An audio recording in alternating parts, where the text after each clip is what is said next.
and I had my master and commander moment because there was one particular artifact that was like basically the beginning of Darwinism, and it was the actual insects that they had traced, and they had shown some sort of evolution. Now, I'm not going to get into that argument, but I'm just saying I hearken back to Master and Commander where they were at the Galapagos, and they were writing down those things. That's right. I was like, that's right. And by the way, that museum, like, your head hurts. You know, I think it's 190,000 artifacts, and I only got to, like, you know, maybe the 18th century, and then I had to like take a break. Take stuff of that. Yeah, that I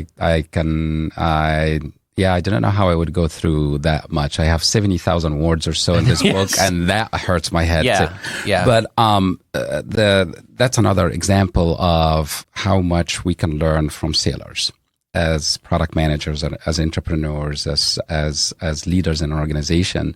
There is nothing that, no sport, no activity, no science, if you would, because there is a lot of science to sailing, that we can learn from. When you're a sailor, so you enjoy sailing. I adopted sailing as an adult. I was in my mid-30s before I was, on a sailboat and holding a rudder.